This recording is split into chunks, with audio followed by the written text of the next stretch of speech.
Hello, freak bitches. Yeah, well, they're the best personality predictor of politically correct belief, because we've done this study, although it's not published yet, is trait agreeableness. And agreeableness, I would say, the best way to think about it is that it's the maternal dimension. That's an oversimplification, but not much of one.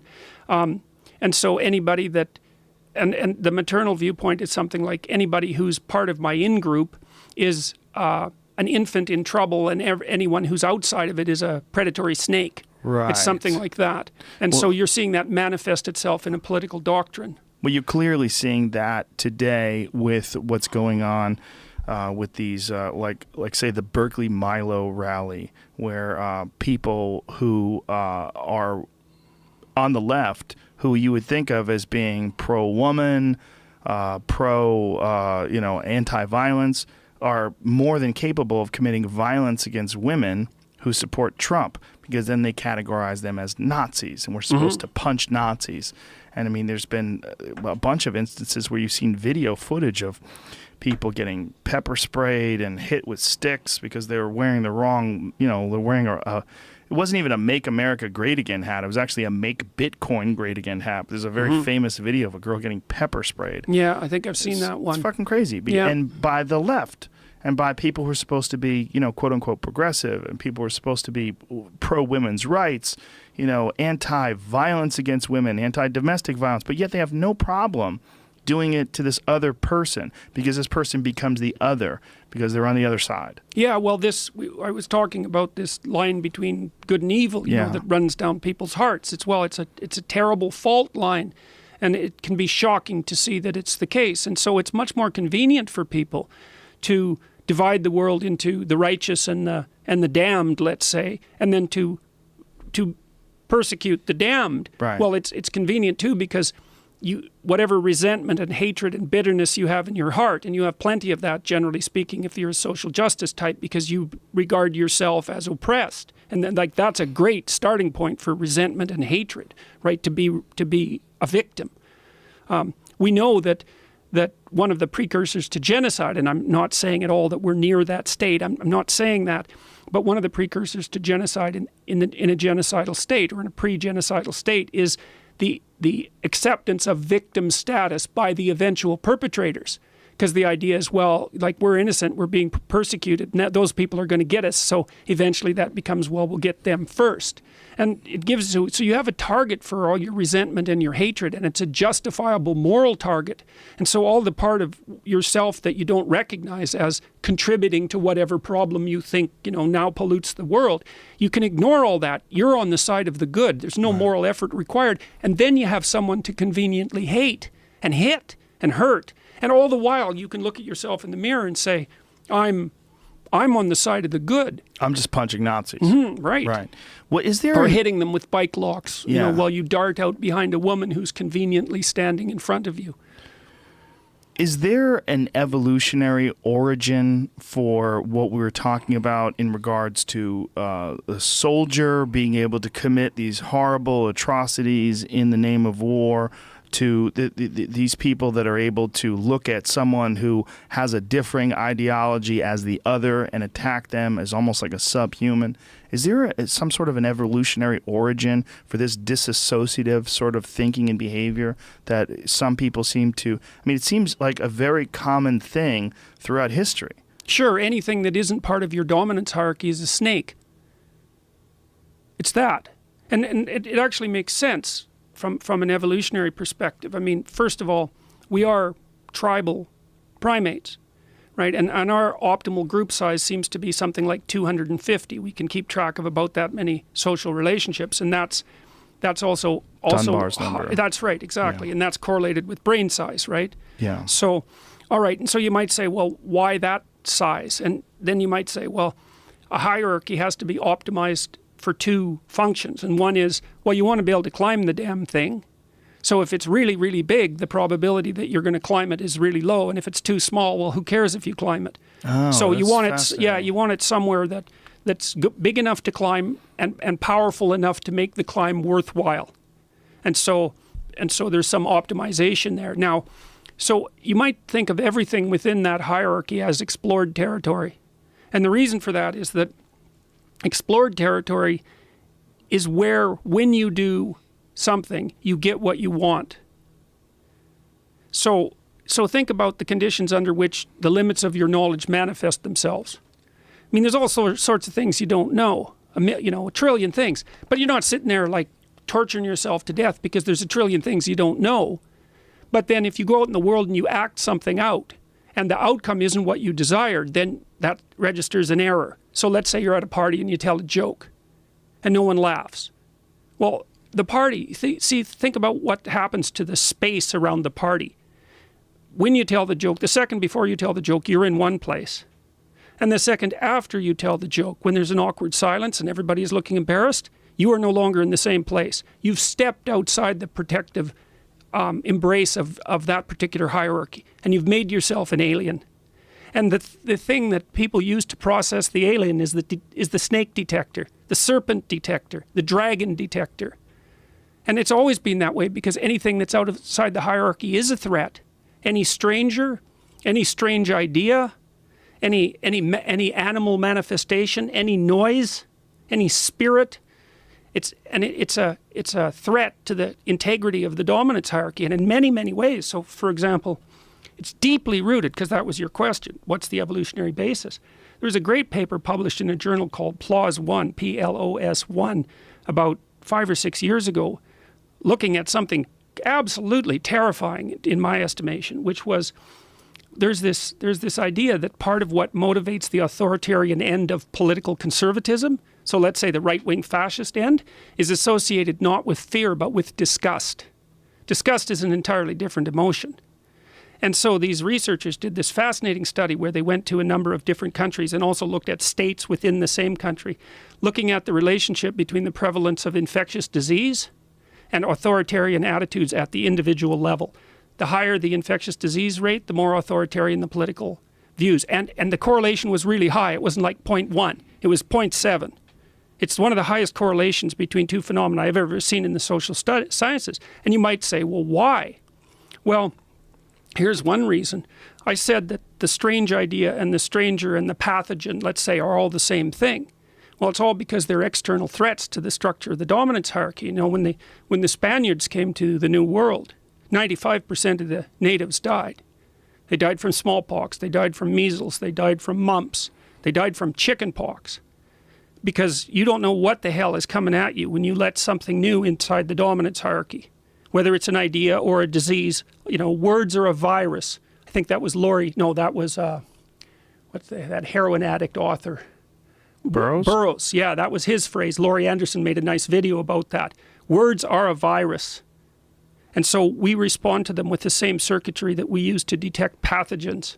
And I'll tell you something even more frightening when we were working this out, because it's associated with this trait called orderliness, which is actually a good predictor of right-wing political belief. I went back and looked at Hitler's Table Talk. It's a book, Hitler's Table Talk, and he wrote that.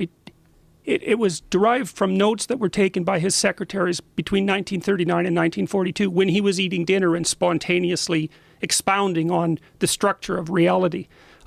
He was very open, Hitler, very creative person, but also extremely orderly. And I looked at the metaphors that he was using to describe the Jews and the gypsies and all the other people that he burned and destroyed, and it was all pathogen. It's all pathogen metaphor. The Aryan race is a body, it's a pure body, the blood is pure, the Jews are rats or insects or lice or disease, and so are the gypsies and everyone else, and they need to be eradicated and burned out, essentially. And here's something even more frightening. So when Hitler first took over Germany, he was kind of a public health freak, and he also washed his hands a lot every day, and he was also a worshiper of willpower, so he was a really orderly guy. And he started this public health campaign in Germany, and he put together these vans that would go around like screening people for tuberculosis, which, you know, was a perfectly fine idea. But then they started a beautification program of the factories because he didn't like how messy the factories were in Germany. So he had people clean them up, you know, sweep them out and plant flowers out front and fumigate them for rats and insects, right? Parasites. Oh, and the Jews were always compared to rats and insects as well. They used Zyklon B to do the insecticide. Well, Zyklon B, that was the gas that was used in the death camps. So it went like pathogen, insect, rats. Then it went into the asylums, so that people who were mentally deficient, they were like parasites in rats. And then it was Jews and gypsies and parasites in rats. And They were using Zyklon B and not Zyklon A? I believe they were using Zyklon B. I don't know. I know that the gas was Zyklon. Zyklon A was the gas that was formulated with a very extreme smell so that people would smell it and know because it was extremely toxic. Zyklon B, it all came from Fritz Haber. Haber was the guy who created the Haber method of extracting nitrogen from the oxygen that we use for fertilizer today. Haber created Zyklon A and made it extremely toxic smelling so that you would know to avoid it. Zyklon B, that whatever element was removed from the smell so that it would be used in gas chambers, they'd have no idea that they were being gassed. Right. Haber, who was a Jew, ironically, did not know that his Zyklon A was eventually going to be used on his own people. Yeah, well, I suspect they probably use Zyklon A doing the fumigations, But the thing is that, well, so, you said what's the biological basis? And the biological basis is that, like, we're basically wired in some sense also for the domain of order or the domain of chaos.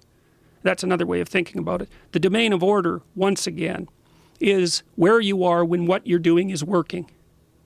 Because, you see, our environment isn't just natural, it's also social. So not only do you have to deal with the vagaries of the natural world properly so that it gives you what you're aiming at. That's how you know if you're right. It gives you what you're aiming at. But you have to do it in a way that other people approve of and support. That's a very tight constraint. We talked about that as a constraint on the interpretation of the world. But then, now and then, something happens to disrupt that stability. So that's like the white circle. That's the black circle in the white serpent in the yin-yang symbol. You know how the white one, that's order. The white one has a black dot in it, and that's because chaos can come pouring through into order at any moment. And you have a circuit that detects that, and that's the same circuit that detects snakes or predators. And obviously, why wouldn't it be?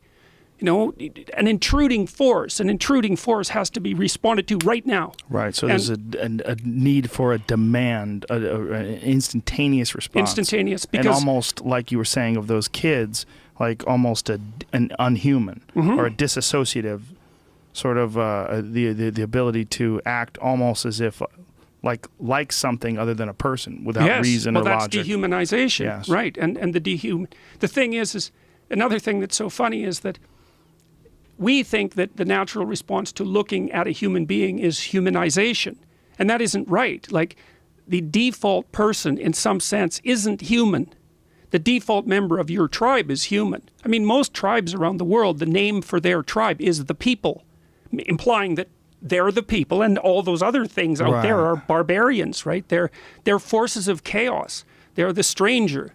They bring disease and trouble. Now, I don't want to be too bleak about it because this is the basic debate between conservatives and liberals to some degree, is the conservatives take the stranger equals pathogen route more frequently, and they're less attracted to the idea of or they were conventionally, that trade with the foreigner has benefits that outweigh the risks. And generally speaking, liberals have the opposite attitude. But that's because those two things are both true. One is that, man, it's really useful to trade with strangers because they have all sorts of cool things you don't have. But B, well, it might be real dangerous because you don't know what those things are infected with, like realistically speaking, let's say, but then also metaphorically speaking. Here's an example of how an object can be a virus. Think about the automobile. Like, if you wanted to introduce something into a communist country that screamed the paramount status of the individual, you couldn't possibly create something that broadcast that more clearly than a car. Right? The car is driven by one person. The person is completely autonomous. They're completely sealed off. They don't need any state support or sanction whatsoever to move around in the car.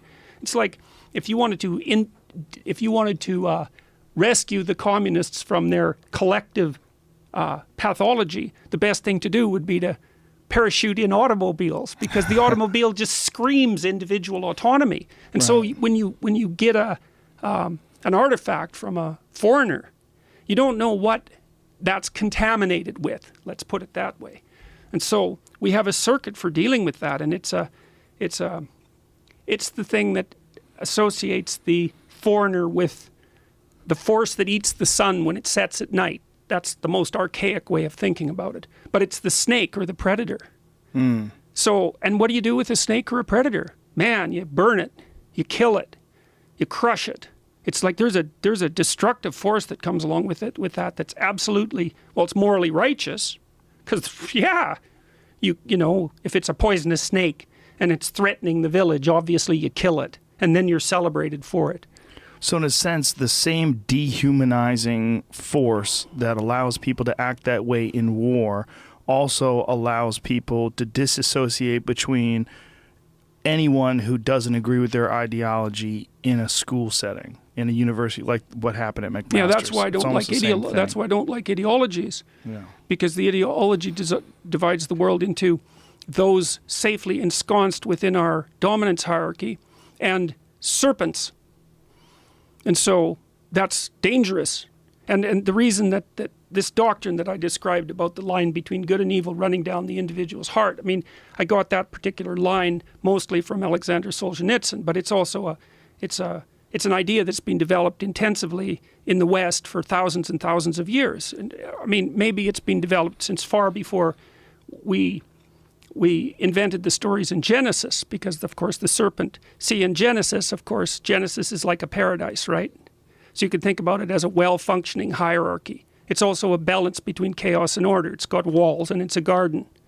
So, but there's a snake that pops its head in, and that's the same as that, as I said, that black dot inside the white serpent in the yin yang symbol. It's that no matter how, it doesn't matter how perfect the environment is set up, something that doesn't fit is going to make its way inside. It's one of the oldest stories of mankind. And you see, the thing that makes itself manifest inside in the Genesis story is a snake. Now, that snake turns out to be Satan, which is like, how the hell does that happen? It's a snake. Like, what? Where does that come from? It's not actually in the biblical writings to any degree. It's part of the surrounding mythology. Well, it's partly because people started to figure out that the worst snake wasn't a snake. The worst snake was the snake that was inside a person. Because a malevolent person is way more of a threat than just a snake. Like a snake wants to bite you and it wants to eat you and all of that. And they were hell on our extremely primordial ancestors. But the human race has been trying to figure out where the threat is forever. Well, first of all, it was external, right? It was all external. It was the snake, it was the barbarian. But then it got localized to some degree inside the individual. It's like, that's a bad person. That person has a snake in them. And then the idea kind of came out, this is so cool, the idea is that, well, the snake that's inside bad person A and the snake that's inside bad person B is somehow the same. So that's where the idea of an articulated morality starts to come from, is there's an equivalence of evil across individuals. So then the idea of evil itself starts to become abstracted at the same time that the idea of good does. Well, evil gets associated with Satan and Satan gets associated with the snake. It's mind-boggling. I mean, these are how these, see, we were chimps, for Christ's sake. You know, it took us a long time to develop up, say, an ideal. Just to say the word an ideal implies a counter-ideal. Say, well, those things were embodied way before they were ideas. And after they were embodied first, not as bad, but as a bad thing or a bad person. Bad had to be extracted out of that. And even that was extracted as a drama first. You know, it's like the bad guy in a movie. He isn't a bad guy. He's a composite bad guy. You know, he's a literary bad guy. And the good guy isn't just a good guy. He's a literary good guy. He's a hero. He's got way more heroic attributes than the typical person. And that's where abstract ideas are born. So anyways, back to your question. You said... What's the evolutionary basis for that sort of disassociative behavior and thinking? Yeah. So I'm afraid that was a big rabbit hole, man. No, it's a great rabbit hole, and it makes a whole lot of sense that there's an actual and I knew you probably knew this, which is why I asked you. I knew you had an answer rather. That there is some sort of an evolutionary basis for that sort of that ability that people have to look at someone as the other. You bet. Well, also, how the hell are you going to respond in war if you don't have that? Right, and that was always an issue with people with invading tribes, and like you said, with other external threats, whether it was animals or insects or snakes or anything that could kill you. Yeah, well, and I mean, in a primordial situation, I Yes. mean, guys are in warrior mode a good part of the time, and modern people don't even know what that's like. That's Right. why they go out and they go into warrior mode and they get post-traumatic stress disorder, because it's so unlike the way they configure themselves that they can't even bridge the gap between the two identities.